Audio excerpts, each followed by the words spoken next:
Yan mga bossing, kuha tayo ng kangkong. Ulamin natin.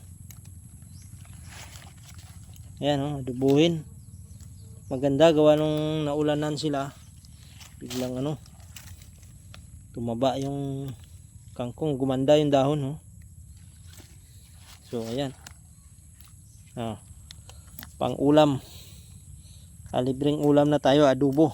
Apan-apan.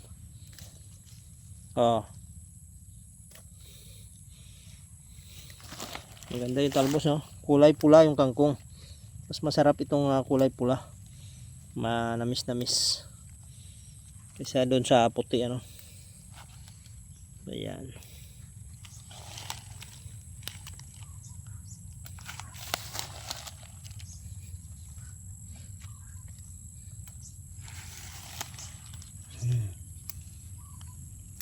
Sold ang ulam kapag nalubo natin to. Ayan.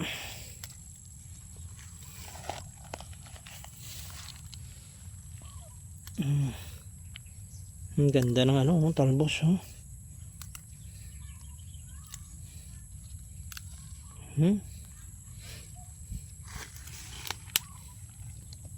Tubo lang yan dito mga busing sa ating pagitan ng Pumilo, yan. So, yan. Parang mababa kasi itong lugar na to, hinukayan natin ito tapos ginawang panambak, kaya nagkaroon ng tubig ng bahagya pag umuulan, kaya tinubuan ng kangkong. So yan.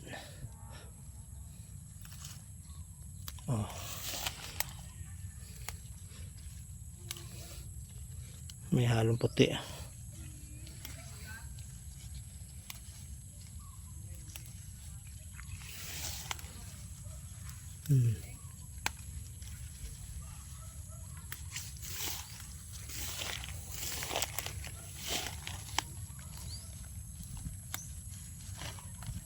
Malutong.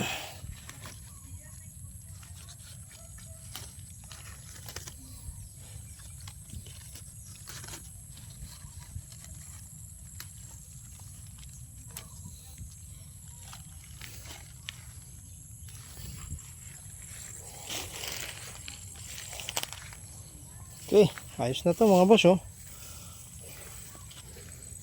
Ayos na to.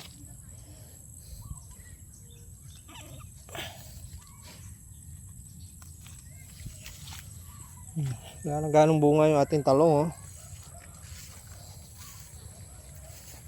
Diyos migla sila gawa nung naulanan uli. Umina yung bunga nung taginit Ayan.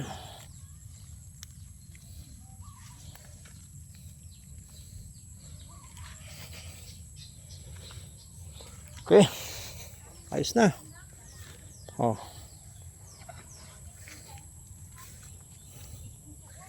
Hinog na.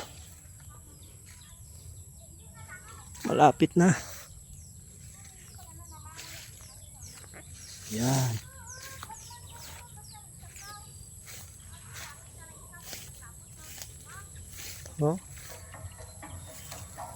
Okay.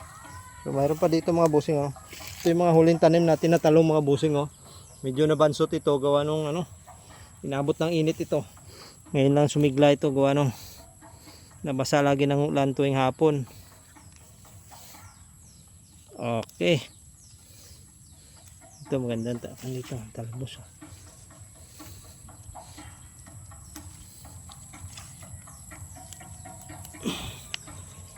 Ayos.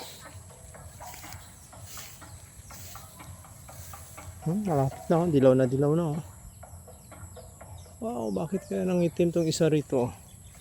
Sira siguro to. Ay, matagal ng natanggal. Wow, natanggal Tagal na natanggal pala sa taas, hindi napansin. Sayang. Yun putol kaya pala sayang yun. So yan mga boss, maraming salamat po. Meron pa dito. So yan, nakakatuwa ano. Nakakatanggal ng pagod.